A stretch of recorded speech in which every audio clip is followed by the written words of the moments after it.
How did one of the biggest Rise of Kingdoms content creators go from a well-respected creator to one associated with greed, blackmail, and being money hungry? In the past 24 hours alone, Fleisch has banned over 50 users in his Discord for questioning his decisions.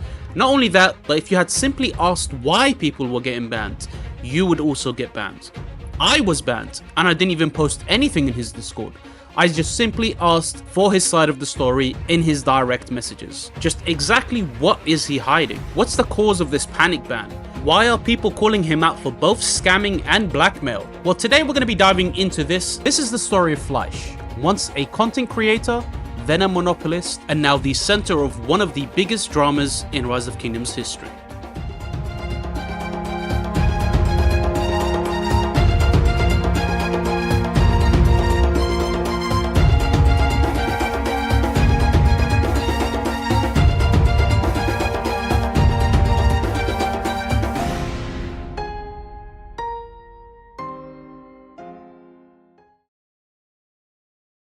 We'll start from the beginning.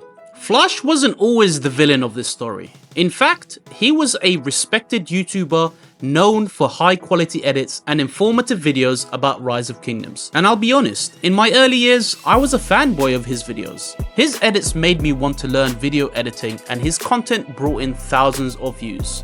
He built a loyal community on YouTube and Discord and accumulated over 60k Discord members.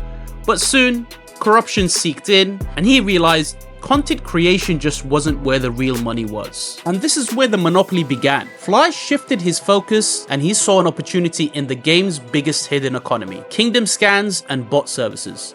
Instead of just making videos, he created services that became the industry standard. Players relied on him, kings registered to his Discord, and his system was efficient and he controlled it all. Every war, every migration, every KVK, if you needed intelligence and scans, Fleisch had it. Whenever you see discussions in diplomacy about DKP scans, it was always to use Fleisch's services as a standard to negotiate in each kingdom.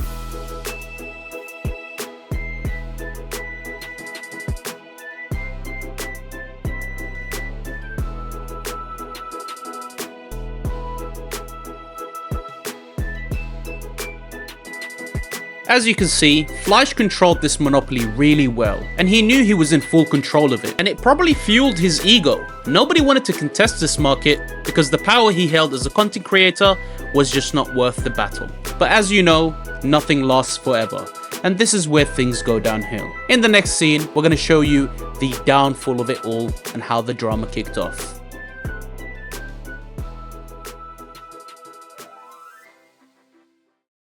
You see, Fleisch wasn't the only mastermind in this game. His data team, the real brains behind the operation, was growing restless. They decided to end their work with Fleisch. They decided to work with another project. Suddenly, Fleisch was no longer in control. So did Fleisch, knowing this, stop selling his services to others? No. Instead of adapting, Fleisch doubled down, and he kept pushing players to buy year-long subscriptions and for them to pay for a whole year, selling year-long subscriptions despite knowing his service was on life support. Players trusted him though, but he knew the truth. He couldn't guarantee anything anymore, and when people started questioning him, simply asking how he will continue to scan the data, the bans began. Now look, I'm not claiming that he had intentions to scam players and not deliver to his promises. He could have possibly hired another data team and just kept his operation running. Nobody has any solid proof that he intended not to deliver and scam the players who paid for the services for 1 year. The only questionable thing that I think he was doing was ban players from his Discord for simply asking questions. Like, why is it so hard to just address everyone and say that he will have a new data team to scan and use for his services? Just how much of an ego must you have to not simply explain your business model moving forward? Why do you need to try to silence others instead of simply answering simple questions about your business model? And just when you thought it couldn't get any worse, it did. Fleisch didn't just ban people, he went on the full offensive. He threatened a smear campaign against the new project that took his data team, demanding 1,500 euros settlement to stay silent. That's right, he wanted a ransom or he'd go to war. This wasn't just a business move. This was desperation. The new project was fairly small, and it's very clear that Fleisch was using language that would make smaller projects scared of the waves of hate that could come out of the smear campaign. Once Fleisch did this, the project decided to release a statement regarding the conversation they had, and I'm going to read it out on the screen whilst blurping out some of the company names for obvious reasons. The new project had this to say: "Let's talk facts. Fleisch's old team, now a part of this project through a merger, has been the sole provider of data and title bots to Fleisch since December 2023. Fleisch's role? Strictly sales, no data collection, no bot creation, no ownership.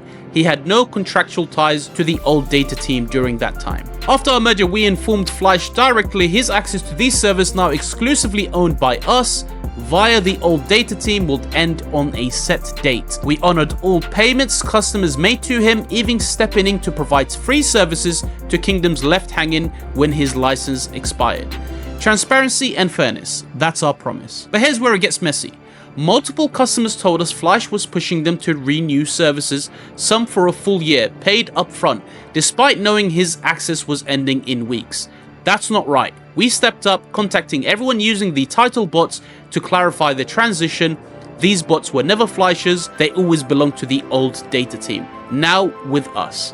Yet, even after this, Fleisch kept claiming otherwise to the customers despite knowing the truth. Then came the tipping point. On February 27th, Fleisch demanded $1,500 from the old data team in cryptocurrency, threatening a smear campaign against us, our work, our products, our name, if we didn't pay. That's not business, that's a shakedown. We won't bend to tactics like these. Our customers, you deserve better. We are not here to play games with grifters. We're here to provide the best, most affordable, and blah blah blah. You get the point. In this screenshot, I was particularly interested in hearing Fleisch's side when he said that the data was used against their agreement. I really wanted to hear his side, but when I asked, as you know, he banned me from the Discord, and I can't reach out to him anymore. It's funny because he was saying that he was banning players for advertising and sharing images inside his Discord. However, I didn't share anything. I didn't type in his Discord once during all of this. I simply sent him a message, a direct message, out of respect to hear him out. But obviously, with his big ego, he will look down on me and think, who is this guy with 5k subscribers thinking he can directly question me? Honestly, it's understandable. I'm not even hurt. Bro's ego must be huge from the amount of influence he thinks he has. I'm not upset about it. I'm just disappointed because I truly looked up to this guy. There's another story where he went ballistic and ruined an entire kingdom by opening the migration cap and sending out an announcement using his Discord to send their deadweights and completely shut down the kingdom just for breaking terms with him. I can only believe that he would have actually continued with the smear campaign against this new project. And who knows, he might even do a smear campaign against me. Only time will tell. Now, what's next moving forward for Fleisch? He banned hundreds of players in his Discord, and he will ban you too for simply asking him why they got banned. If you want to get unbanned, you unfortunately have to buy him a coffee. I think he meant this as a meme because I don't believe he's deluded enough to think his Discord is that significant for players to buy their way back in. If you want my honest opinion, I think bro is just crashing out, and I don't think he can handle criticism very well. He doesn't understand that he is a business and his income depends on the satisfaction of the players and not the other way around. Maybe he's just so afraid of competition that he wants to completely silence any activity of that showing up on his Discord. This is very evident when he removed one of his players' roles when he put her event guide on his Discord without realizing that it was advertising his competitor. He blamed her despite her not knowing what even happened and was quick to sanction her role, just like how he was quick to ban me from the Discord. What do you guys think he will do? Will he go back to creating content? Will he hire a new data team? Will players stop using his service?